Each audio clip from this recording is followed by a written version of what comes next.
अब इस कार्यक्रम की विधिवत शुरुआत करने का वक्त आ चुका है और अब मैं पूरी बातचीत की जिम्मेदारी पुरुषोत्तम जी और जावेद अख्तर साहब के बीच आप अब बातचीत सुनेंगे। मुझे अच्छी तरह याद है कि मैं जब 14 साल या 15 साल का था, एक तो खैर मेरी लाइफ का एक अचीवमेंट ये है कि मैंने उनसे ऑटोग्राफ लिए, और दूसरे जब मैं 14-15 साल का था तो मेरे 3 हीरो थे, और इसी नंबरिंग में और इसी सिलसिले में पंडित जवाहरलाल नेहरू, कृष्ण चंद्र और दिलीप कुमार। तो हमारे तो अब क्या है कि वो इतना नॉस्टैल्जिया है और इतना जो याद आता है कि बड़ों से क्या क्या सुना है, क्या क्या देखा है उस वक्त, वो दिन भी याद है 64 का जब वो नहीं रहे। और मैं इतना खुशकिस्मत हूँ कि 63 में जब उनकी आखिरी बर्थडे पार्टी हुई थी तो ये तीन मूर्ति भवन में, तो यहाँ यूथ फेस्टिवल था दिल्ली में और मैं भी आया था डिबेट में, तो हम सबको स्टूडेंट्स को बुलाया गया। और वो कैसे दिन थे कि सबके सब स्टूडेंट लाइन लगाए हुए तीन मूर्ति भवन में गए, वो साइड के रास्ते से पीछे के लॉन में चले गए, ना कोई मेटल डिटेक्टर, ना कोई गार्ड, ना कोई तलाशी। इतने वर्षों में पूरी दुनिया, ये सिर्फ इस देश का मसला नहीं, पूरी दुनिया कितनी बदसूरत हो गई है। तो फ्रांस हो के, इंग्लैंड हो के, हमारा अपना मुल्क हो, या आतंकवादियों ने क्या कर दिया हमको। तो जाहिर है कि अब वो दिन जब याद आते हैं तो उनमें बहुत सी खूबसूरती और बहुत से हुस्न दिखाई देते हैं। मगर मुझे एक बात पे हैरत है और ये सवाल मैं सबसे पहले करना चाहूँगा इनसे। अच्छा, इनका इंट्रोडक्शन मुझे देने की ज़रूरत है नहीं, वैसे एक रस्म है, आप कहें तो मैं अदा कर देता हूँ। मैंने एक डिटेल निकाली तो मुझे मालूम हुआ कि इनका बायोडाटा ऐसा है कि फिर उस दिन बायोडाटा ही सुनाया जाए। तो अब कितनी तारीफ़ इनकी करें।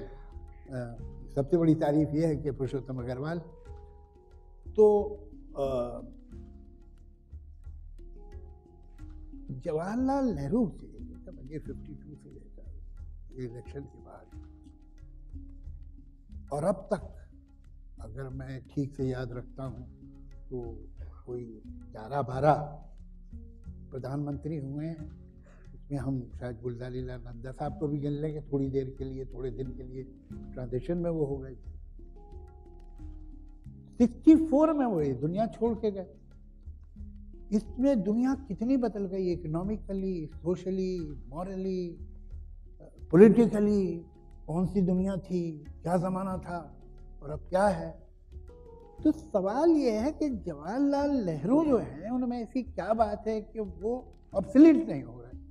या तो वो कुछ लोगों को बहुत नापसंद है, या तो वो कुछ लोगों को बहुत पसंद है।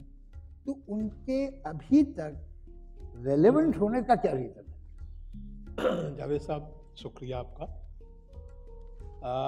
जवाहरलाल नेहरू के रिलेवेंस का एक प्रमाण तो ये है कि अगर आप 2019 का चुनाव याद करें जी, तो बल्कि जैसा कि मैंने किताब में लिखा भी है कि मान लीजिए कि आप किसी दूसरे ग्रह नक्षत्र से आए हुए एलियन हो और हिंदुस्तान के चुनाव को कवर कर रहे हो, तो आपको लगेगा कि विपक्ष के नेता जवाहरलाल नेहरू हैं। प्रधानमंत्री जी असल में संघर्ष जवाहरलाल नेहरू के विरुद्ध कर रहे हैं। ये यकीन करना मुश्किल होगा कि सन 64 में जवाहरलाल नेहरू का निधन हो चुका था। बल्कि इस किताब के कन्नड़ अनुवाद के समय कांग्रेस के एक बड़े नेता ने, कर्नाटक के एक बड़े नेता ने बड़ी मज़ेदार टिप्पणी की थी। संदीप जी यहाँ हैं। उन्होंने कहा था कि the problem is that we have forgotten Nehru, they have not. Karnataka Congress के एक बड़े नेता ने कहा था कि हम नेहरू को भूल गए, वो नहीं भूल पाए। और उसकी वजह है, अब मैं आपके सवाल पर सीधे आऊँ। देखिए, जवाहरलाल नेहरू हिंदुस्तान की जो अपनी, जिसको मैं एक इंटेरोगेटिव ट्रेडिशन कहूँ या जिसको आप कहें कि एक रिफ्लेक्टिव ट्रेडिशन कहूँ, उसके और यूरोपियन एनलाइटनमेंट के बीच में चलने वाले कल्चरल और फिलॉसफिकल डायलॉग के सबसे शानदार प्रतिनिधि थे। ये एक माइथोलॉजी जो डेलिबरेटली क्रिएट की गई और जिसके क्रिएट होने देने में कांग्रेसियों का योगदान कम नहीं है, वो ये कि जवाहरलाल जी को साहब इंडियन ट्रेडिशन से, इंडियन कल्चर से, खास करके हिंदू फिलॉसफी या हिंदू वे ऑफ लाइफ से कोई खास लेना देना था नहीं। इस किताब में ऐसे दसियों लेख मैंने संकलित किए हैं और ऐसे वाकयात संकलित किए हैं जिनसे मालूम पड़ता है कि the man was so deeply rooted. लेकिन रूटेड होने का मतलब, देखिए हिंदी में जड़ कहते हैं, तो जड़ों से जुड़े होने का मतलब जड़ हो जाना नहीं होता। कुछ लोग समझते हैं कि जड़ों से जुड़े होने का मतलब है कि आप जड़ हो जाएं, तो जवाहरलाल जी के लिए जड़ों से जुड़े होने का मतलब वो नहीं था। रिलेवेंस की जो आप बात कर रहे हैं, जवाहरलाल जी की मिक्स्ड इकोनॉमी की बड़ी खिल्ली उड़ाई जाती थी एक जमाने में। वो चुटकुला हम सब ने सुना था। हमारे कॉलेज में एक मास्टर साहब थे, वो चुटकुला सुना के जवाहरलाल जी का मजाक उड़ाते थे कि साहब वो एक बार किसी बहुत खूबसूरत महिला ने जॉर्ज बर्नार्ड शॉ से कहा कि हम दोनों विवाह कर लें तो जो हमारी संतान होगी उसे मेरी खूबसूरती और आपकी काबिलियत हासिल होगी। तो बर्नार्ड शॉ ने कहा कि आइडिया तो बहुत अच्छा है, लेकिन खुदा ना करे इससे उल्टा हो गया तो तो हमारे वो मास्टर साहब कहा करते थे कि जवाहरलाल जी की मिक्स्ड इकोनॉमी का वही हाल था। ना तो उसमें सोशलिज्म की अच्छाइयाँ थी, ना कैपिटलिज्म की अच्छाइयाँ थी, बुराइयाँ दोनों की। ठीक 2008 या 9 में जब यूएसए में सब प्राइम क्राइसिस हुआ तो ओबामा का ये बयान ऑन रिकॉर्ड है कि फ्रीडम के नाम पर बड़े बैंकों को और बिग कॉरपोरेशन को मनमानी करने की छूट नहीं दी जा सकती। इकोनॉमी को किसी ना किसी स्तर पर रेगुलेट तो करना पड़ेगा और सरकार फ्री एंटरप्राइज के नाम पर इकोनॉमिक रेगुलेशन से हाथ धो के नहीं बैठ सकती। अपने मुल्क का हाल देख लीजिए। एक मोनोपोली हाउस इस मुल्क के 54% इलेक्ट्रॉनिक मीडिया को कंट्रोल करता है। मोनोपोली कमीशन को आपने बाय बाय कर दिया। अब 54% को जब एक बिग हाउस कंट्रोल करता है तो फिर डेमोक्रेटिक लोग, सेकुलर लोग पिनपिनाते रहे, क्या फर्क पड़ता है। क्रॉस ओनरशिप, आप अखबार भी चला सकते हैं, मीडिया भी चला सकते हैं, रेडियो स्टेशन भी चला सकते हैं। इन चीज़ों को रोकने वाला जो सिस्टम था वो आपको लाइसेंस परमिट नजर आता था। आज आप रियलाइज कर रहे हैं कि ये ठीक है कि government has no business to be in business, but there are certain areas where government has every business to be in business. अभी हम कोरोना की हालत देख रहे हैं। मैं 4-5 महीने अमेरिका में फंस गया था। वहां जो मैंने हालत देखी प्रत्यक्ष और एकेडमिकली, अमेरिका जैसे मुल्क में कोरोना से 4.25 लाख लोग मर चुके हैं। इसलिए नहीं कि कोरोना कोई लाइलाज बीमारी है, बल्कि इसलिए हेल्थ अमेरिकन सिस्टम में राइट नहीं है, वो एक कमोडिटी है। आप खरीद सकते हैं तो खरीदिए, और खरीदने के लिए आपके पास इंश्योरेंस कंपनी है। इंश्योरेंस और हेल्थ इंडस्ट्री का जो नेक्सस अमेरिका में बना है, उसके लिए सही शब्द एलिजाबेथ रोजेंथल ने दिया है, द अमेरिकन सिकनेस। हालत यह है कि एक इंश्योरेंस कंपनी में अगर आप हैं तो वो आपको वही इलाज $100 में दिला देगी, दूसरी कंपनी हो सकता है $600 में दिलाए। यानी इलाज पर क्या खर्च हो रहा है ये महत्वपूर्ण नहीं है, बीच में कहां जा रहा है ये। तो अब अमेरिकन रियलाइज कर रहे हैं कि नहीं भैया, हेल्थ में तो बिजनेस में होना चाहिए सरकार, हेल्थ बिजनेस में तो सरकार का होना जरूरी है। एक बात। दूसरी बात ये कि जवाहरलाल नेहरू और उनकी पीढ़ी के तमाम नेता, उनके सारे मतभेदों के बावजूद वो एक बात अच्छी तरह जानते थे कि हिंदुस्तान की ट्रेडिशन और कल्चर ऐसी है, हमारा रियल कल्चरल एक्सपीरियंस ऐसा है कि इसे आप डाइवर्सिटी कह लीजिए, प्लूरलिज्म कह लीजिए, इसको इग्नोर करके हिंदुस्तान एक नेशन स्टेट नहीं बन सकता। यह संभव नहीं है कि आप एक जुबान सब पे थोप दें, एक वे ऑफ लाइफ सब पर थोप दें, एक कल्चर सब पर थोप दें। ये संभव नहीं है। आप मांसाहारी हो सकते हैं, आप शाकाहारी हो सकते हैं, आप हिंदी बोल सकते हैं, आप तमिल बोल सकते हैं। पुरुषोत्तम जी, ये अभी एक दूसरा पॉइंट शुरू हो गया। जरा पहली जो बात थी आपकी, बहुत इंपॉर्टेंट बात थी और उससे मोरलेस मैं भी एग्री करता हूँ, लेकिन आज तो मैं यहाँ डिसएग्री करने ही बैठा हूँ, तो वो मेरा काम है। तो ये बताइए कि ये भी सही है कि एक मिक्स इकोनॉमी ज़रूरी है, वो एजुकेशन हो कि हेल्थ हो, ये ऐसे पर्पज़ है जिसमें हुकूमत जो है अपनी पूरी रिस्पॉन्सिबिलिटी शक नहीं कर सकती। लेकिन सवाल ये है कि एजुकेशन के बारे में बात करेंगे, उसमें भी बहुत कुछ बात करने को है, लेकिन जिसको हम परमिट राज कहते थे, तो क्या ये हकीकत है कि नहीं है? मैं पूछ रहा हूँ, स्टेटमेंट नहीं दे रहा, कि जो प्राइवेट सेक्टर था उसके लिए ज़िंदगी थोड़ी सी दूभर हो गई थी, वो बहुत ज़्यादा प्रोडक्टिव हो सकता था। मतलब मुझे वो दिन याद है कि जब आपको एक फिएट गाड़ी अगर खरीदनी हो तो 11 साल इंतज़ार करना पड़ता है। इसके मतलब एक ग्राहक है जिसके पास पैसा है जो कार खरीद सकता है, मगर उसका प्रोडक्शन इतना कम है, और क्यों कम है कि उसे 11 साल। जब मैं मुंबई गया था तो मुंबई में टेलीफोन लगने में कम से कम 8 से 10 साल लगते थे। तो ये जो चीज़ें हैं, तो ये कहीं तो आप प्राइवेट सेक्टर को कर्व किया गया। पब्लिक सेक्टर बहुत ज़रूरी है, उसके बिना तो हम आज होते ही नहीं जहाँ हैं। जो हैवी इंडस्ट्री लगी है वो कोई इंडिविजुअल लगा भी नहीं सकता, लेकिन कहीं तो कुछ ऐसा हुआ कि जितना फ्लरिश हो सकता था मिडिल क्लास। हमारे ज़माने में, मेरे बचपन में घर में 2 चीज़ें थीं बड़ी कीमती, एक बिजली की इस्त्री और एक मर्फी का रेडियो, और एक और थी या वो एक उषा का पंखा, 3। तो आज जो middle class, urban middle class है, जैसे ही ये लिबरलाइजेशन हुआ, गाँव में क्या हुआ मैं उस पर कमेंट नहीं कर सकता, लेकिन मिडिल क्लास ने तो एक लीप ली है ना, तो ये लीप पहले नहीं हो सकती थी क्या? अब जावेद साहब ऐसा है जी कि सवाल ये नहीं है कि किस वक्त क्या हुआ या नहीं हुआ, सवाल ये है कि उस इकोनॉमिक पॉलिसी की मूल दिशा सही थी या गलत थी। मैं ये कतई नहीं कह रहा कि कोटा परमिट राज बजाते खुद सही था। मैं आपकी बात से पूरी तरह सहमत हूँ कि प्राइवेट सेक्टर पर कुछ अननेसेसरी कर्व्स थे, उन्हें दूर किया जाना चाहिए था। लेकिन मैंने जो, आपने रिलेवेंस की बात की, इसलिए मैंने वो बात कही थी कि नेहरू के सोच की मूल दिशा क्या थी। देखिए, इकोनॉमी की ही अगर बात करें तो नेहरू के सामने 2 विकल्प उपलब्ध थे। एक तो ये जो टोटली फ्री एंटरप्राइज है, दूसरा एक मॉडल सोवियत संघ और दूसरे दीगर कम्युनिस्ट देशों का था, जहाँ प्राइवेट सेक्टर का था पता ही नहीं था, सब कुछ पब्लिक सेक्टर को करना था, चाहे वो हैवी इंडस्ट्री हो चाहे कंज्यूमर इंडस्ट्री हो। मैं ये मानता हूं कि नेहरू और उनके इकोनॉमिक सलाहकारों ने दिशा मूलतः सही पकड़ी कि हमें दोनों की बेहतरीन चीज़ों को लेना है। सेंट्रलाइज्ड प्लानिंग के बिना हिंदुस्तान का इंडस्ट्रियलाइजेशन संभव नहीं है, इंडस्ट्रियलाइजेशन के बिना गरीबी हटाना संभव नहीं है। हिंदुस्तान जैसे मुल्क में जहां आज़ादी के वक्त लाइफ एक्सपेक्टेंसी 31 साल थी और बंगाल का आर्टिफिशियल अकाल हमारे पीछे था जिसमें 30 लाख लोग मारे गए थे, जिसे कोई यूरोपियन हिस्टोरियन होलोकॉस्ट नहीं कहता एक्सेप्ट माइक डेविस,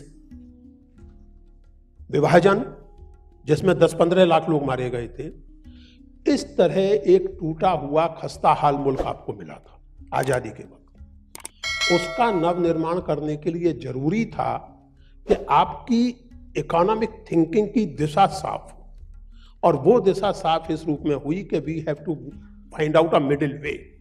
मैंने इस किताब की जो भूमिका है, प्रस्तावना जो है, जो अंग्रेजी संस्करण में भी थी, उसका शीर्षक ही ये दिया है। मैं ये मानता हूं कि नेहरू का सारा जीवन, और मैं ये बिल्कुल नहीं मानता कि नेहरू ने गलतियां नहीं की, बहुत बड़ी गलतियां की, ब्लंडर्स किए, लेकिन आप सब लोग इस बात को जानते हैं कि गलतियां केवल 2 तरह के लोग करते हैं, एक वो जो पैदा नहीं हुए और दूसरे वो जो मर गए। बाकी तो धरती पर अवतार लेने के बाद भगवान से भी गलतियां हो। तो आप गलतियों से सीखें। उस मूल दिशा को आप रिजेक्ट कर रहे हैं या उस मूल दिशा को आप स्वीकार कर रहे हैं, मेरा सवाल है।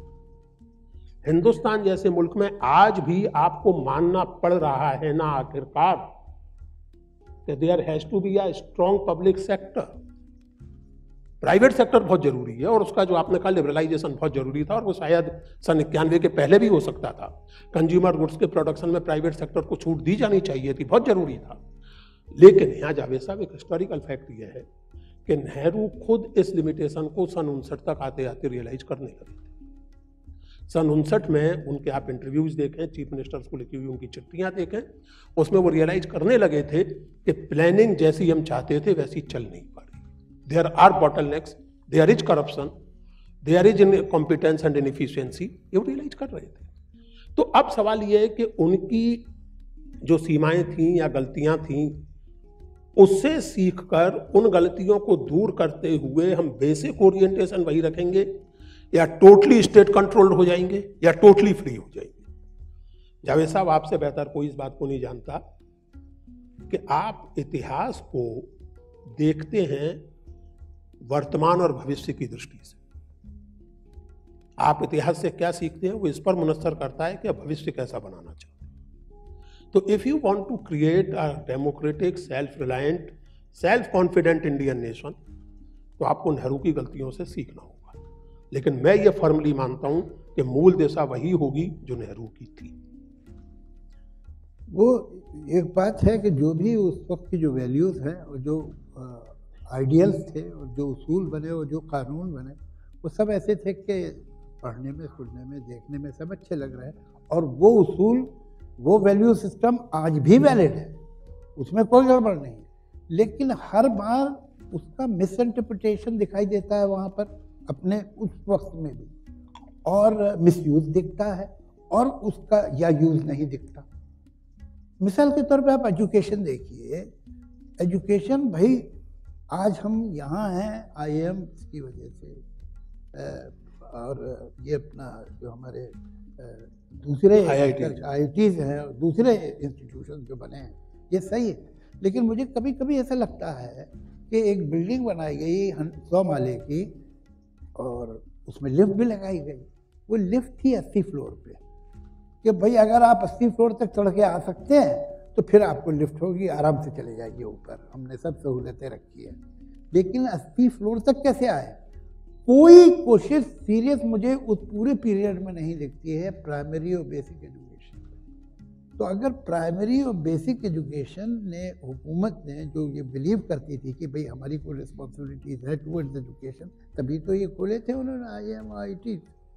तो अगर प्राइमरी एजुकेशन की होती तो शायद आपको रिजर्वेशन की हमेशा के लिए ज़रूरत न पड़ती, इसलिए कि वो गरीब जो अफोर्ड नहीं कर सकती अच्छी एजुकेशन, उसे अच्छी एजुकेशन मिलती तो ऑन हिज ओन वो 100 सीढ़ियाँ चढ़ सकता था। मगर ये प्राइमरी और बेसिक एजुकेशन गायब हो रहा, हायर एजुकेशन को इम्प्रूव करते रहे, तो वो तो सिर्फ प्रिविलेज क्लास के लिए हो जाएगा।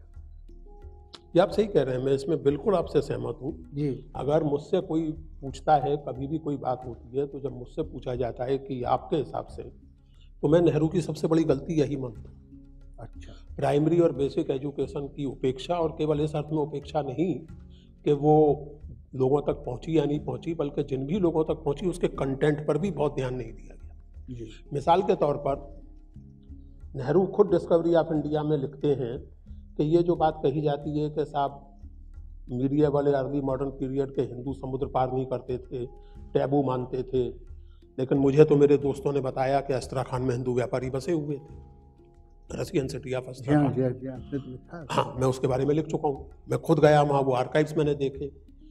मुझे जो ताज्जुब होता है, और अगर कभी मेरा नेहरू जी से, मैं कभी कभी फैंटेसाइज करता हूँ कि नेहरू जी से अगर मेरी भेंट हो तो मेरे जो उनसे सवाल होंगे उनमें पहला सवाल ये होगा कि सर आप डिस्कवरी ऑफ इंडिया में 1945 में लिख रहे थे कि ये जो हिंदुओं का समुद्र पार करने का टैबू है, it's a kind of mythology, सब हिंदू ऐसा नहीं करते थे, यूपी बिहार के ब्राह्मण नहीं समुद्र पार करते होंगे, बाकी बनिए हैं, पंजाबी हैं, दक्षिण के चेट्टियार हैं, ये तो खूब व्यापार करते थे, कारोबार करते थे तमाम जगह तक। अरे चोलास का तो वहाँ तो रोम में एम्बेसी थी, तो मलेशिया, कंबोडिया, इंडोनेशिया, बाली कैसे पहुंच गया हिंदू मजहब और हिंदू ट्रेडिशंस और सब चीज़ें। एनीवे, तो अगर मेरी कभी मुलाकात होती नेहरू जी से तो मैं उनसे यही पूछता कि आपकी डिस्कवरी ऑफ इंडिया तो बताती है कि ऐसा नहीं है, लेकिन जो किताबें हमने प्राइमरी में पढ़ी और हायर सेकेंडरी में पढ़ी बच्चों ने, उसमें यही लिखा हुआ था कि टैबू था। तो ये आपसे मैं एकदम सहमत हूँ कि प्राइमरी और बेसिक एजुकेशन के न केवल रीच बल्कि उसके कंटेंट पर भी उतना और उस तरह ध्यान नहीं दिया गया जितना दिया जाना चाहिए था। मैं एक बात जोड़ूंगा जावेद साहब यहाँ, जैसा मैंने आपसे कहा कि इतिहास में मेरी दिलचस्पी इस बात को लेकर है कि आप गलतियों से क्या सीखते हैं। अब सवाल ये है कि हमारी बाद की सरकारों में, चाहे वो कांग्रेस की सरकारें हों और चाहे कांग्रेस के विरोधियों की सरकारें हों, उन्होंने क्या सीखा।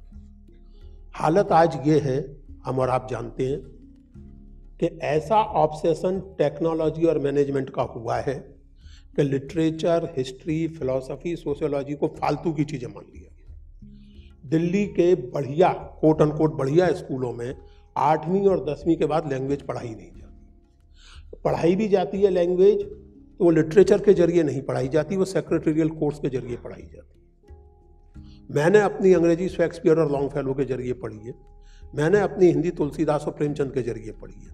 आज के किसी 10वीं क्लास के बच्चे से पूछिए कि वो किसके जरिए हिंदी पढ़ रहा है, 11वीं क्लास के बच्चे से। यही हाल हिस्ट्री का है। आप हिस्ट्री को आपने मान लिया निठल्लों का मनोविनोद, नतीजा आप देख रहे हैं। व्हाट्सएप यूनिवर्सिटी खुली हुई है सारे देश में, उसमें एक से एक जोरदार हिस्टोरिकल खोजें होती रहती हैं, खुद नेहरू के बारे में होती रहती हैं, खुद कांग्रेस पार्टी के बारे में होती रहती हैं। तो ये तो so called new education policy का ही कमाल है जी। जो कांग्रेस की सरकार लाई थी। तो आपने नहीं सीखा, सर, यू ये कंप्लीटली इग्नोर्ड एजुकेशन। आगे चलने से पहले मैं एक आपको सच्चा इंसिडेंट सुनाता हूँ कि अभी कुछ दिन पहले एक चैनल, तो उसमें एक R&D का डिपार्टमेंट होता है कि भाई अब नए क्या प्रोग्राम बने, किस तरह की सीरियल आए, ब्ला ब्ला ब्ला। तो कुछ लोग शॉर्ट स्टोरीज का एक सीरियल लेके गए, भाई 13 शॉर्ट स्टोरीज हैं और इन पे हम फिल्म बनाएंगे। तो वो जो R&D वाली बैठी थी लेडी, उन्होंने पूछा कि ये किसकी लिखी हुई है, तो उनका जी प्रेमचंद की। तो उनका उसे खुद आना चाहिए था। सही बात है, तो बिल्कुल सही आगे बात। तो ये है ज़माना। सर जी, जी मैं इस देश के लिए जो अत्यंत चिंताजनक चीज़ें मानता हूँ, वो केवल हंसने की बात नहीं है, मैं इसे बेहद चिंताजनक मानता हूँ कि अपने आप को एक नेशनल चैनल कहने वाला चैनल खबर की गंभीरता से ये खबर दिखाए कि गाय जब सांस छोड़ती है तो ऑक्सीजन छोड़ती है और इस पर मुल्क में कोई आउटरीच ना हो, उसकी खिल्ली ना उड़े, ये खबर दिखाई जाए। ऐसे ही एक चमत्कारी खबर, बल्कि जो माहौल बनाए। मैं विदेश से लौटा, उस समय खबर गर्म थी, तो मैंने एयरपोर्ट से निकलते निकलते ट्वीट कर दिया कि दिल्ली में आके बड़ा अजीब लग रहा है, हवा बहुत ख़राब है और सब लोग रोते रहते हैं दिल्ली में जब सर्दी होती है तो दिल्ली की हवा को लेकर। मैंने कहा कमाल है, हम लोग इतना नहीं कर सकते कि दिल्ली की सड़कों पे 1-2 लाख गाय छोड़ दें, सारा प्रदूषण दूर हो जाएगा। तो वो साहब मेरी ट्रोलिंग शुरू हो गई, हिंदू विरोधी। यानी इस मुल्क में इस समय हिंदू विरोधी होना चिंता की बात है, इस्लाम विरोधी होना चिंता की बात है, बुद्धि विरोधी आप बेखटके हो सकते हैं। ये जो माहौल बना है, जो आपने कहा कि प्रेमचंद को खुद आना चाहिए, बताइए। जावेद साहब, आपने प्रेमचंद का जिक्र किया कि हमारी फिल्में जो हैं वो सेंसर होती हैं और अजीब अजीब तरह से सेंसर होती हैं। 1-2 किस्से सुनाता हूँ जो सच्चे हैं कि एक ज़माने में एक साहब मारुति, एक कॉमेडियन थे जो डायरेक्टर भी हो, जी, उन्होंने एक पिक्चर बनाई, ये बम्बई है। अब वो ऐसे ही फनी सी पिक्चर थी, उसमें आदमी छतरी लिए हुए मरीन ड्राइव पे हवा में उड़ रहा है। तो सेंसर बोर्ड ने ऑब्जेक्शन लिया कि ये बम्बई नहीं है, कोई नहीं उड़ता है वहाँ पर मरीन ड्राइव पे छतरी लेकर। तो उन्होंने कहा जी ठीक है, मैं टाइटल चेंज कर देता हूँ।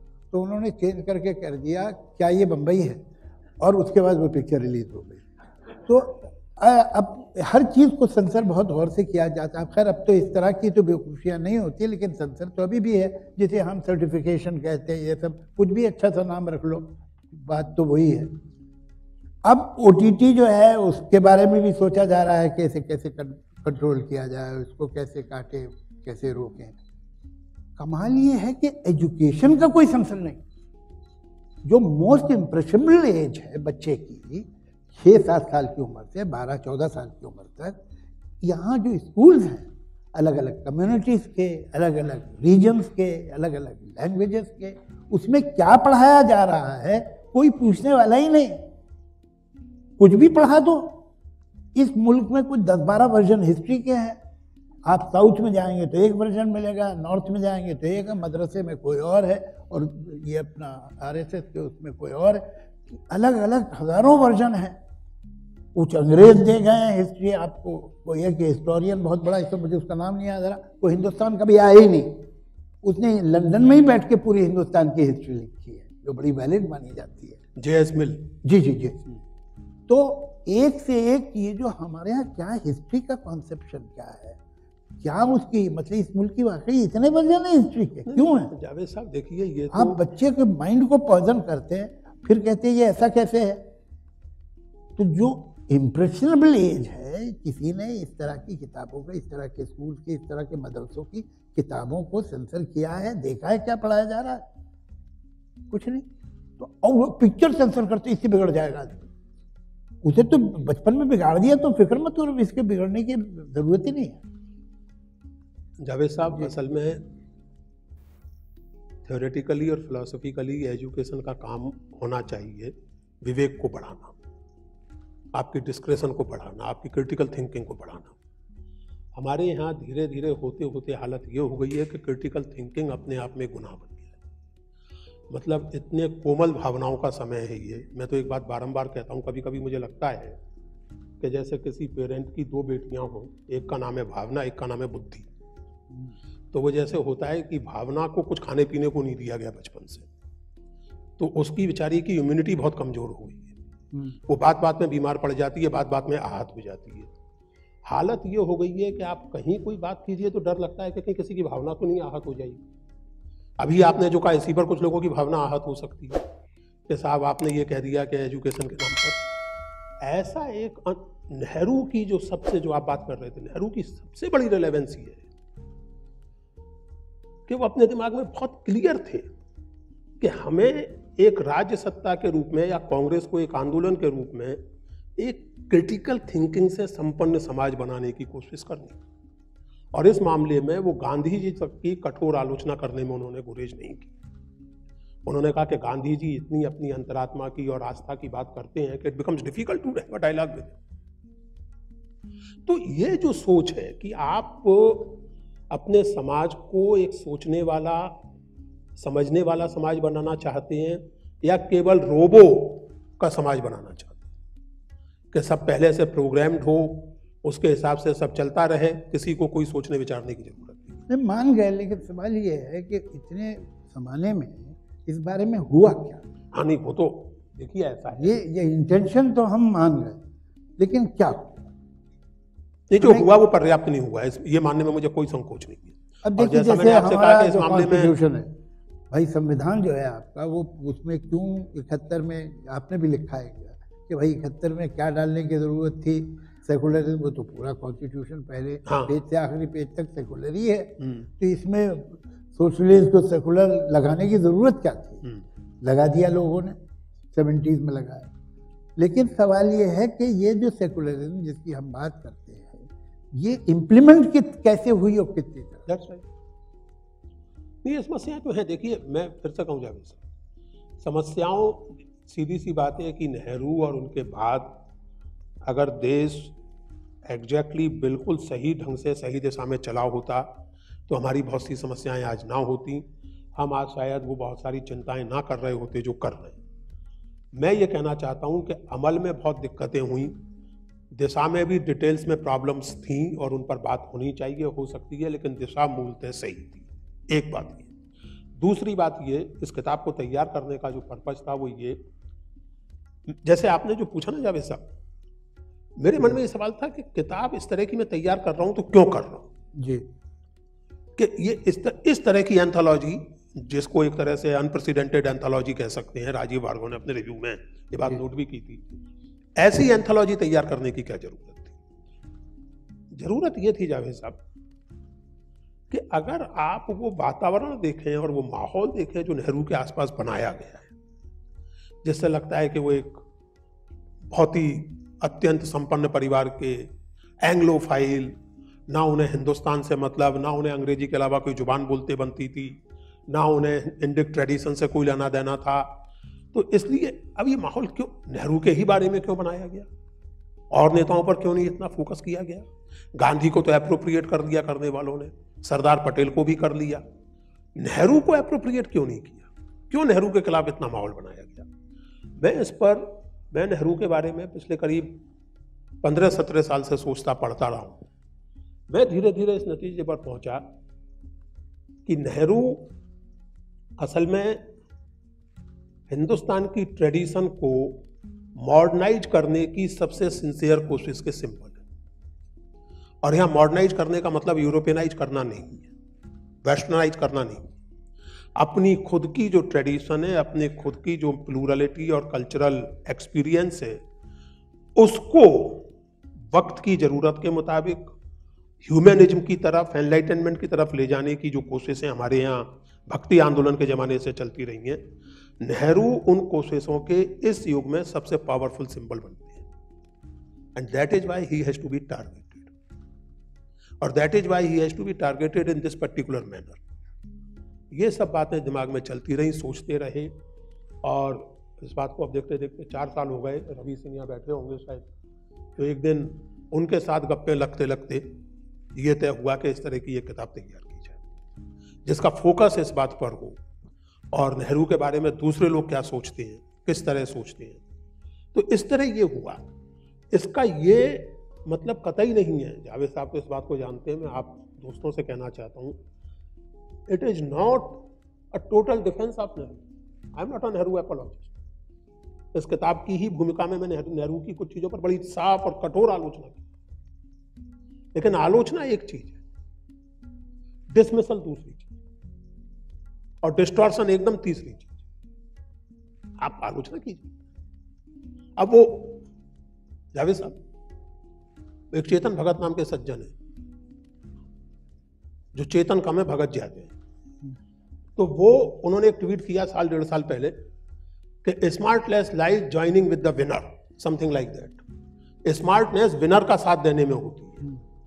हम लोगों को 50s में ही यूएसए के साथ चला जाना चाहिए था। मैंने इस किताब में लिखा है कि ऐसी बात वही इंसान कर सकता है जो ये समझता हो कि स्पुतनिक केवल रूस द्वारा बनाई गई कोविड वैक्सीन का नाम, और जिसको ये ना पता हो कि जहां तक विनर का सवाल है, स्पेस रिसर्च से लेकर के मिलिट्री टेक्नोलॉजी तक में कम से कम नेहरू के जीवन काल में ये कहना मुश्किल था कि अल्टीमेटली विनर यूएसए होगा या यूएसएसआर होगा। दूसरा ये कि नेहरू इसके बावजूद यूएसएसआर के साथ नहीं गए। He was smart enough not to ally with any bloc, जिसका नतीजा क्या निकला? आपका आईआईटी मद्रास जो है वो रूस के सहयोग से बन रहा है, आईआईटी दिल्ली इंग्लैंड के सहयोग से बन रहा है। आपके ऊपर ना सेटो के बंधन है, ना सीएटो के बंधन है, ना वार्सा के बंधन है। लाभ आप दोनों तरफ से ले रहे। तो स्मार्टनेस तो ये थी। नहीं, वो तो पड़ोस में मौजूद है। पड़ोस में इसमें स्मार्टनेस का नतीजा मौजूद है। स्मार्ट लोग उधर थे, वो सब स्मार्ट लोग उधर थे, नेटो सब में चले गए। सिल्वर जुबली नहीं बना पाई। जी जी, अपने अस्तित्व की सिल्वर जुबली नहीं बना पाई स्मार्ट को। जी, तो वो तो सही बात है। लेकिन मुझे सेकुलरिज्म के सिलसिले में थोड़ी सी शिकायत है, इसलिए कि मैं समझता हूँ कि वो जो कुछ भी उस वक्त हुआ उसकी धमक आज तक है। बिल्कुल। आप मुझे बताइए कि अगर हम सेकुलर वाकई हैं तो हमारी नज़र में हर कम्युनिटी बराबर होनी चाहिए, और अगर हम 56 में हिंदू कोड बिल बनाते हैं और उसके बाद कॉन्स्टेंटली उसे इम्प्रूव भी करते रहते हैं, ठीक भी करते हैं, और 2005 तक बेटी को को पार्टनर भी बना देते हैं, तो 1937 में बना हुआ मुस्लिम पर्सनल लॉ कभी क्यों नहीं छुआ गया? बिल्कुल सही बात है। उसमें किसी इम्प्रूवमेंट की जरूरत नहीं। एब्सोल्यूट। क्या वजह? ये एक रिवर्स कम्युनलिज्म है, ये सेकुलरिज्म नहीं है। कि इसको मतलब आपको इस सरकार की जरूरत पड़ी 3 शादियां बंद, तलाक बंद करने के लिए, और अगर आपने कर दिया होता तो कितने लोग खड़े होकर कहते हैं कि साहब ये तो आपने बड़ा गलत काम कर दिया। Most of the Muslim countries don't have this law. Shame on us, including Bangladesh, Pakistan including Pakistan can't have this kind of divorce. और ये यहाँ पर जो है ये प्रेजेंट सरकार को जरूरत पड़ी है कानून बनाने के लिए, और इतने दिनों से हम सेकुलर चल रहे थे। सेकुलरिज्म ये था कि तलाक मुगल्लज़ा जिसे कहते हैं, इंस्टेंट डिवोर्स जो है चलने, भाई वो तो उन लोग का मामला है, हम क्या बोले। किसका मामला है? मुसलमान मर्द का मामला है। और जो वो औरत है वो इंडियन सिटीजन थोड़ी हो, तो मुसलमान इंडियन की बीवी है। ये क्या एटीट्यूड? और इतने बरस तक, तो ये जो है इसकी प्राइस आप दे रहे हैं आज। ये जावेद साहब, ये बात इसलिए और ज्यादा तकलीफदेह हो जाती है जो आप कह रहे हैं, और जाहिर है कि पूरी तरह सहमत हूँ। जो इसको इस बात को डिफेंड करने की कोशिश जिन लोगों ने की है, उनका कहना यह है कि साहब शायद समझ ये थी कि पाकिस्तान ट्रॉमा हुआ है, पार्टीशन ट्रॉमा हुआ है, तो इंडियन मुस्लिम्स के सेंटीमेंट्स को और उनकी रिलीजियस फीलिंग्स को टच ना किया। इंडियन मुस्लिम हर्ट हो गए थे पाकिस्तान के बाद। सुनिए ना, मैं उस डिफेंस की बात कर रहा हूँ, और उस डिफेंस पर मैंने इस किताब में कमेंट किया है। मैंने कमेंट किया है इस किताब में। आप लोगों को याद होगा कि 1930s में नेहरू की पहल पर कांग्रेस ने मुस्लिम मास कॉन्टैक्ट कैंपेन चलाया था, और उसको जबरदस्त कामयाबी हासिल हुई, खासकर के उत्तर प्रदेश में, जिसे उस समय यूनाइटेड प्रोविंस कहते थे। सन 37 के चुनावों में मुस्लिम लीग साफ हो गई और कांग्रेस को अच्छी खासी तादाद में सीटें मिली थी, बहुमत मिला था, और मुस्लिम मास कॉन्टैक्ट कैंपेन की सफलता का ये नतीजा था। मैंने इस किताब में ये सवाल उठाया है कि ये अपने आप में एक मिस्ट्री है एक, और इस पर मैं इस समय काम कर रहा हूँ, रिसर्च कर रहा हूँ। ये सोचने की ज़रूरत है कि क्या इस तरह का मास कॉन्टैक्ट कैंपेन नेहरू आज़ादी के बाद नहीं चला सकते थे?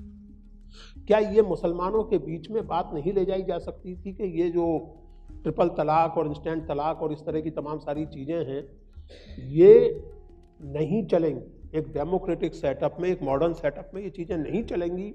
आपको अपनी भावना को पीछे करके विवेक को आगे करना पड़ेगा। मास कॉन्टैक्ट कैंपेन नहीं चलाया, जो भी कारण रहे उसके नतीजे आप देख रहे हैं। मैं फिर से कहूं जावेद साहब, बजाय इसके कि इस गलती से सीखा जाता, इस गलती को और भी भयानक ढंग से दोहराया गया। शाहबानो का मामला उसकी मिसाल। अरे सुप्रीम कोर्ट ने एक सेंसिबल वर्डिक्ट दिया, आपने उस वर्डिक्ट को ओवरटर्न कर, और उसके बाद आप तिलमिला रहे हैं कि साहब हिंदू इस कदर क्रिमिनल क्यों हो गए और भाजपा का इतना असर हिंदुओं में क्यों बढ़ गया है। क्यों नहीं बढ़ेगा? जब आप ये प्रमाणित कर रहे हैं बार बार कि your secularism is problematic, it's dubious, तो ये चीजें हमें सीखनी पड़ेगी। इन गलतियों से हमें सीखना पड़ेगा, सही सबक लेने हो। इन चीजों का जवाब देने का तरीका ये नहीं है कि आप ये साबित करने में लग जाएं कि आपसे बड़े हिंदू हमें और आपके जनेऊ से ज्यादा मोटा जनेऊ हम पहनते हैं। उससे कुछ नहीं होगा। आपको एक कंसिस्टेंट डेमोक्रेटिक पोजीशन लेनी। सर वो पतला जनेऊ टीवी पे दिखाई नहीं देता। हाँ वो थोड़ा मोटा रहता। नहीं नहीं नहीं सर सर सर सर सुनिए सर सर सर जी, फिर तो कुर्ते के ऊपर पहनना चाहिए। अब एक और जिसपे कमाल की बात है कि जो उनके चाहने वाले हैं उन्होंने भी कभी कभार कुछ एक सिनिकल एटीट्यूड किया है, वो है नेहरू जी की फॉरेन पॉलिसी। कि जब हमारा मुल्क आज़ाद हुआ तो दुनिया जो थी वो बाइपोलर थी, दो बड़ी ताकतें एक दूसरे के सामने थी। 45 में सेकेंड वर्ल्ड वॉर ख़त्म हुई, लेकिन सेकेंड वर्ल्ड वॉर के ख़त्म होते ही कोल्ड वॉर शुरू हो गई। And there were many war, चाहे इजिप्ट में हो या कोरिया में हो या कहीं और हो, तो ये प्रॉक्सी वॉर्स हो रही थी। मुझे तो कभी कभी लगता है कि बरसों तक हिंदुस्तान और पाकिस्तान के बीच में प्रॉक्सी वॉर्स ही हुई हैं। ये दूसरी ताकतें थी जिनके का भला इसमें दिखाई दे रहा था उन्हें कि ये इस तरह की वॉर्स हों। तो ये जो दौर था इसमें जो हमारी नॉन अलाइनमेंट की पॉलिसी थी, बहुत से लोग हैं, मैं इस बात को नहीं मानता हूँ, लेकिन ये पॉइंट मैं पुरुषोत्तम जी लाना इसलिए चाह रहा हूँ कि ताकि इस बारे में आप कहें, हम भी सुने, ऑडियंस भी सुने, कि ये लोगों ने कहा कि ये तो नेशनल इंटरेस्ट में नहीं थी और ये बड़े इम्पोर्टेंट उसी पार्टी के लोगों का स्टेटमेंट है। नाम अब क्या लूँ, लेकिन किताब में है नाम उनका, किताब में उनका नाम, तो किताब पढ़ लीजिएगा। तो बाकी ये कि ये जो नॉन अलाइनमेंट का मूवमेंट था और जिसकी वजह से मैं समझता हूँ आज भी हमारे लोग जब बाहर जाते हैं, अफ्रीका की किसी कंट्री में जाते हैं, एशियन किसी कंट्री में जाते हैं, तो वो भले नेहरू का नाम ले न लें, उस सामने जो प्रेसिडेंट या प्राइम मिनिस्टर होता है वो जिक्र करता है। उस पॉलिसी पे लोगों को आपत्ति क्या है मुझे समझ में नहीं आया, तो आप बताएं। मैं बताता हूँ। इसके पहले आपने जो एक बात कही उससे मुझे एक घटना याद आती है। ये 2003 या 4 की बात है और मैं अपनी किताब निज ब्रह्म विचार में इसका जिक्र भी कर चुका हूँ। मुझे जावेद साहब न्यूयॉर्क से जाना था फिलाडेल्फिया जी, तो मुझे ट्रेन लेनी थी फिलाडेल्फिया के लिए। तो कोलंबिया यूनिवर्सिटी से मैंने टैक्सी ली। वो टैक्सी ड्राइवर एक अश्वेत व्यक्ति था और उसका नाम क्या था, नाम भी मुझे याद आ जाएगा अभी, घाना का था वो, उसने मुझे बताया। और जैसे ही मैं बैठा उसने मुझसे पूछा इंडियन, भारतीय? तो मैंने कहा हाँ ऑब्वियसली भारतीय। तो गांधी नेहरू? तो मैंने कहा हाँ गांधी नेहरू। फिर साहब हुआ ये जावेद साहब कि वो जनाब बातचीत करने के मूड में आ गए और बातचीत में ऐसे डूब गए कि हडसन के किनारे 80 की रफ्तार से चल रही उनकी गाड़ी और बातचीत के जोश में वो बार बार स्टीयरिंग छोड़ दें। और मैं भगवान का नाम लूं कि नेहरू की प्रशंसा तो ठीक है, लेकिन वो नेहरू नेहरू नेहरू नेहरू महत्वपूर्ण ये है। अच्छा ये तो एक बात हुई, और वो आदमी इतना ग्रेटफुल था नेहरू के प्रति, खासकर नेहरू के प्रति, क्योंकि फॉरेन पॉलिसी तो देश के पीएम तो नेहरू ही थे। गांधी जी को तो फॉरेन पॉलिसी उस तरह करने का अवसर नहीं मिला था। और उसके पहले गांधी जी के बारे में भी, लेकिन नेहरू के बारे में अच्छा खासा पढ़ा लिखा आदमी था। और उसका सेल्फ कॉन्फिडेंस ये था कि उसने ट्रेन जब स्टेशन पहुंचे तो मुझसे हाथ मिलाया और कहा कि आज की तारीख याद रखना, एक दिन तुम टीवी के सामने बैठे अपने नाती पोतों को बताओगे कि घाना के इस राष्ट्रपति ने एक दिन मुझे अपनी टैक्सी में बिठाया था। He was so confident of himself कि मुझे घाना वापस जाके चुनाव लड़ना है, पॉलिटिक्स वगैरह वगैरह। मनु जोसेफ, उसका नाम था मनु जोसेफ, ब्लैक। आप ये देखें, ये तो छोड़िए, जिनकी बात आप कर रहे हैं उन साहब ने 2003 में एक किताब लिखी और उसमें साबित किया कि नेहरू की फॉरेन पॉलिसी का नेशनल इंटरेस्ट से कोई लेना देना ही नहीं था। क्या होता है नेशनल इंटरेस्ट? यानी आपके देश की एकता अखंडता बनी रहे, आपके देश की ताकत दुनिया भर में बनी रहे, यही नेशनल इंटरेस्ट होता है। आपकी अर्थव्यवस्था पटरी पर रहे। तो आपके लिए भिलाई का स्टील प्लांट सोवियत संघ लगाता है, दुर्गापुर का जर्मनी या ब्रिटेन लगाता है। आईआईटी का किस्सा मैंने आपको बताया और उन्हीं सज्जन ने इस बात पर भी लिखा है, इस बात पर बड़ा फख्र है उनको कि आईआईटी की सिलिकॉन वैली में बड़ी वैल्यू है, सिलिकॉन वैली में आईआईटी का जलवा है। तो इस पर मेरी एक निजी राय है, ये मैं नहीं कह रहा कि ऐसा जरूर किया जाए, कि जो आईआईटी से पढ़ के सिलिकॉन वैली की शोभा बढ़ा रहे हैं उन पर तो अमेरिकन स्टूडेंट लोन वाला सिस्टम लागू कर ही देना चाहिए, क्योंकि बहुत टैक्स पेयर्स मनी खर्च हुआ है उनको, कौड़ियों के मोल करोड़ों की शिक्षा उनको मिली, लौटाएं वो। एनीवे, तो आपको ईस्टर्न ब्लॉक के भी लाभ मिल रहे हैं, वेस्टर्न ब्लॉक के भी मिल रहे हैं, क्योंकि आप इस बात को समझ गए। और जावेद साहब, नेहरू की डिस्कवरी ऑफ इंडिया ऐसी से खत्म होती है कि India is destined to play a major role in world affairs, either it will play a major role or it will play no role at all. Nehru was very clear about. तो अब वो major role आप कैसे play करेंगे? America का या Soviet संघ का पिछला बन गया। नेहरू अपनी फॉरेन पॉलिसी पर दृढ़ रहे। 1956 तक सोवियत ब्लॉक जो है नेहरू की फॉरेन पॉलिसी को डाउट करता था, जैसा ये तो कैपिटलिस्ट रोडर और वगैरह वगैरह। स्टालिन की मौत के बाद, 20वीं कांग्रेस होने के बाद, ये नेहरू की फॉरेन पॉलिसी के दबाव में था कि सोवियत टर्मिनोलॉजी में एक शब्द डेवलप हुआ, non capitalist road to socialist transition, non revolutionary road to socialist transition. समाज उस तरफ वैसे भी जा सकता है। फॉरेन पॉलिसी के हिसाब से आप देखें तो आपको यूएसए, यूएसएसआर दोनों में से nobody could take you for granted. ना यूएसए आपको कभी इस तरह ट्रीट कर पाया कि आपकी क्या औकात है, ना यूएसएसआर कभी ट्रीट कर पाया। सेटो सिएंटो में चले गए होते, सिएटो और सेंटो में चले गए होते तो वो खत्म हुए। उसके बाद जो हाल तुर्की का हुआ वो हमें पता है, जो बात फिलीपीन का हुआ वो हमें पता है, जो पाकिस्तान का हुआ सो हमें पता है। इसीलिए मैंने कहा कि भगत होने में कोई हर्ज नहीं है, लेकिन अचेतन नहीं होना चाहिए। चेतना के साथ भक्ति की जाए तो बहुत अच्छी बात है। You don't have a sense of world history and world politics. Soviet संघ विघटित हो गया, आप सोवियत संघ से नहीं चिपके हुए थे, इसलिए आपके ऊपर उसका कोई असर नहीं पड़ा। वर्ल्ड इकोनॉमी रिसेशन में आ गई, आप वर्ल्ड इकोनॉमी में इंटीग्रेट होते हुए भी अपने बूते इंटीग्रेटेड थे, तो आप उस रिसेशन से अछूते निकल आए 2007-8 में। आज हम बात कर रहे हैं, मैं एक बात और जोड़ दूं जावेद साहब इसमें जी।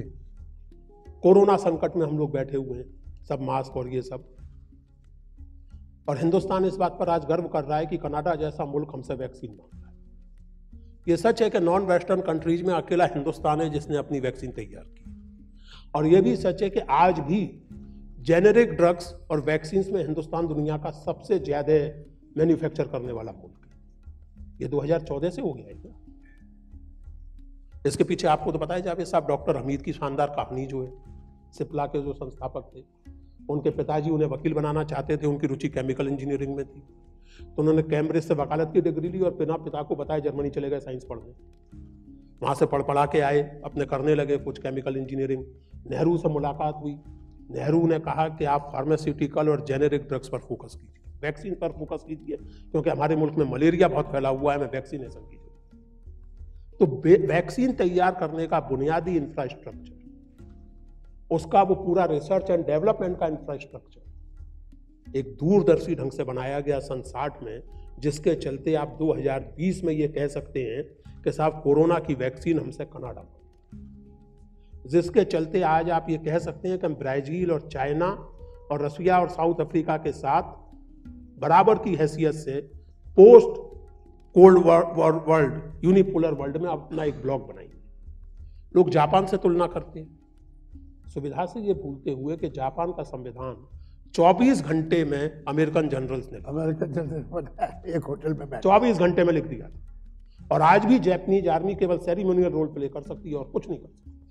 अगर ऐसी विदेश नीति आपको चाहिए तो वो आपको मुबारक हो, हमें तो नहीं चाहिए। या वो जो अभी बात चल रही थी कि क्या सन 53-54 में तो संविधान बना पाकिस्तान का, 2 साल बाद राष्ट्रपति साहब हटा दिए गए, सन 71 में पाकिस्तान टूट गया। और एक राष्ट्र, किसी मुल्क के राष्ट्रपति को अपनी आत्मकथा का शीर्षक ये रखना पड़े दोस्तों, और फिर उस तरह की विदेश नीति आपसे अपनाने के लिए कहा जाए। यहाँ बैठे दोस्तों में से किसी को याद है कि अयूब खान की ऑटोबायोग्राफी का शीर्षक क्या है? Friends not masters. पूरी किताब इंडिया पे लिख दी? जी नहीं, अच्छा।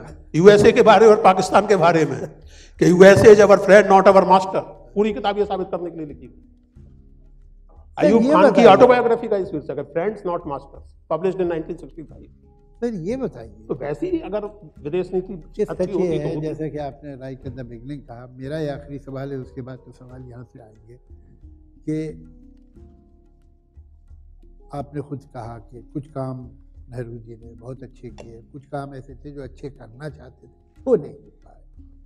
इन दोनों बातों से जहाँ वो नाकाम हुए कि जो करना था वो नहीं हो पाया किसी भी वजह से, और वो जो करना था और हुआ, जैसे कि आपने ही बताया कि इसको ये सिप्ला डॉक्टर हमीद का जी, इनको या साइंस को किस तरह से स्पेस प्रोग्राम किस स्टेज पे बढ़ाया गया, तरह तरह की रिसर्च 47 में एटॉमिक रिसर्च कमीशन की स्थापना, 47 ये सारे के सारे बने, तो धीरे धीरे यहाँ हम पहुँचे, जो बड़े इंस्टीट्यूशन एजुकेशन के बने। आज हम आईटी में अगर इतनी बड़ी पोजीशन पे, तो कोई रीज़न है कि हम दुनिया में चंद बड़े कामयाब मुल्क हैं आईटी के सिलसिले में। तो ये तो चीज़ें हैं जो हमें और बढ़ानी चाहिए और सीखनी चाहिए, लेकिन जहाँ उनका इंटेंशन भले अच्छा था लेकिन वो हो नहीं पाया, वो हम अब क्या करना चाहिए? हमें उनसे 2 बातें सीखनी है, वो जो उन्होंने अच्छी कर दी, वो जो अच्छी नहीं कर पाए। दोनों ही बातों से कुछ सीखना था हमें। He is a very important person in Indian history. तो आप क्या कहेंगे इस बारे? एक की तो बात हम लोग कर चुके, प्राइमरी एजुकेशन रीच के हिसाब से भी, और इस समय ज़्यादा जरूरी है कंटेंट के हिसाब से। प्राइमरी से लेकर के आपकी हायर सेकेंडरी तक की जो एजुकेशन है, ये संयोग नहीं है, इसकी कोई वजह है कि जिन्हें बोलचाल में 8 सब्जेक्ट्स कहा जाता है, उन्हें ह्यूमैनिटीज कहा जाता है। हिस्ट्री, फिलॉसफी, सोशियोलॉजी, लिटरेचर, इनको ह्यूमैनिटीज कहा जाता है, क्योंकि ये पढ़े लिखे इंसान को ह्यूमनाइज करते हैं। साइंस की ट्रेनिंग पर्याप्त नहीं है, मेडिकल साइंस की ट्रेनिंग पर्याप्त नहीं है, you must have some human element. तो ह्यूमैनिटीज प्राइमरी एजुकेशन से लेके टॉप लेवल ऑफ एजुकेशन तक, चाहे आप टेक्नोलॉजी पढ़ रहे हो, चाहे आप मेडिकल साइंस पढ़ रहे हो, ह्यूमैनिटीज का कंटेंट जो आपकी क्रिटिकल थिंकिंग को बढ़ावा देने वाला हो, जो आपको हिंदुस्तान की सोसाइटी, हिंदुस्तान की ट्रेडिशन और इसकी समस्याओं से वाकिफ कराने वाला हो, वो मेरे हिसाब से one of the top priorities होना चाहिए। डोमेस्टिक पॉलिसी का जहाँ तक सवाल है, फॉरेन पॉलिसी में मैं एक ही, और मैंने इस किताब में लिखा है कि चाइना हो या पाकिस्तान हो, आपके दिमाग में ये पर्सपेक्टिव क्लियर होना चाहिए कि आप दुनिया के नक्शे पर हिंदुस्तान की जगह क्या इमेजिन करते हैं, और उस तरह आपको चलना होगा। अगर आप इस तरह चलना चाहते हैं कि किसी एक देश से आप इतने घनिष्ठ हो जाएं कि उस देश के विरोधी देश ही नहीं, उस देश के उस राष्ट्रपति का विरोधी उम्मीदवार आपसे दुखी हो जाए, ये कोई अच्छी फॉरेन पॉलिसी नहीं। कि अमेरिका का राष्ट्रपति बनने के बाद आमतौर से 3-4 दिन के भीतर भीतर भारत जैसे देश के प्रधानमंत्री को फोन करता है। वर्तमान राष्ट्रपति ने मैसेज दिया, 20 दिन तक फोन नहीं किया भारत के प्रधानमंत्री। मैसेज स्वाभाविक था। आप उसके प्रतिद्वंदी के पक्ष में चुनाव प्रचार कराएं जाके, वो क्या करेगा? मुझे लगता है कि जो सीखने की बात है वो ये कि हम एजुकेशन पॉलिसी में बहुत क्लियर हों अपनी। दूसरे जो इंस्टीट्यूशंस की बात है, नेहरू को लगता था कि डेमोक्रेटिक इंस्टीट्यूशंस और जिसको कहें कि पॉलिटिकल एजुकेशन, में पॉलिटिकल एजुकेशन पार्टी के सेंस में नहीं कह रहा हूँ, मतलब एक पूरे डेमोक्रेटिक समाज में एक डेमोक्रेटिक कॉमन सेंस का, एक क्रिटिकल साइंटिफिक कॉमन सेंस का निर्माण करने के सेंस में कह रहा हूँ। नेहरू को लगता था, शायद ये मेरा अपना कयास है, कि ये चीज़ें मॉडर्नाइजेशन की प्रोसेस में अपने आप होती चली जाएंगी। वो ये भूल गए कि मॉडर्नाइजेशन की प्रोसेस में चीज़ें अपने आप नहीं होती, उन्हें करना होता है। टेक्नोलॉजी के विकास का मतलब साइंटिफिक अंडरटेकिंग के विकास नहीं होता। टेक्नोलॉजी के इस समय जो स्थिति है, एक चुटकुला मैं आपको सुनाऊं, आप सब लोगों ने वो वीडियो देखा होगा, नहीं देखा होगा तो देख लीजिएगा। एक स्वामी जी हैं जो आजकल कैलाशवासी हो गए, उनका एक वीडियो साहब मैंने देखा, मैं देख के दंग रह गया उसको। वो फरमाते हैं कि देखिए, आज सूर्योदय सुबह 6 बजे होने वाला था, लेकिन एक रिचुअल है ध्वजारोहण का जो मैं सूर्योदय के पहले करता हूँ। आज मुझे देर हो गई किसी वजह से, तो वो मैंने रिचुअल मेरा देर होने लगी मुझे, तो मैंने सूरज से कहा कि खबरदार अभी मत उदय होना। और आप देख लीजिए उठा करके, आज सूरज आधे घंटे देर से उदय हुआ वहां। और वो सब पढ़े लिखे लोग हैं, ज्यादातर साइंस और टेक्नोलॉजी वाले लोग हैं, पढ़े लिखे हैं। इसका प्रमाण ये है कि स्वामी जी केवल अंग्रेजी बोलते। हिंदुस्तान में जाहिर है कि आप बेवकूफ हो लेकिन अंग्रेजी जानते हो तो पढ़े लिखे कहलाते हैं। तो वो सबके सब अंग्रेजी वाले जो हैं वो तालियां बजा रहे हैं स्वामी जी की ये बात सुन के। सोचने लगा कि यार, आस्था भावना वो सब अपनी जगह ठीक है, इन महानुभावों को इतना नहीं मालूम है कि सूरज का उगना और डूबना ये लैंग्वेज का मेटाफर है। वो धरती के घूमने से होता है, और धरती का घूमना एक नैनो सेकंड के लिए रुक जाए तो महाप्रलय हो जाए। स्वामी जी ने तो 30 मिनट के लिए रोक दिया। And nobody is feeling disgusted और स्कैंडलाइज्ड। ये मैं मानता हूं कि इस मुल्क के लिए सबसे बड़ी चिंता का विषय है। और दूसरी जो चीज जो इसी से, डेमोक्रेटिक टेम्परामेंट, डेमोक्रेटिक इंस्टीट्यूशंस, उनको और मजबूत करने की जरूरत है। 2014 में बहुत से हमारे मित्रों को लगता था, जाने माने सोशल साइंटिस्ट और सब लोगों को मैं नाम नहीं लेना चाहता किसी का, कि साहब कोई भी आ जाए, अब डेमोक्रेटिक इंस्टीट्यूशंस इस देश में इतने मजबूत हो चुके हैं कि नहीं कुछ हो सकता। आप देख रहे हैं क्या हालत, जुडिशरी से लेकर ब्यूरोक्रेसी तक, ब्यूरोक्रेसी से लेकर fourth pillar of democracy that is press, तो कहां पहुंची है democratic institutions? This is something which I think we can learn from the mistakes and achievements of that great man. No doubt mistakes. He committed lot of mistakes, undoubtedly. लेकिन mistake के साथ उस सोच की मूल दिशा सही थी या गलत, मेरा सवाल।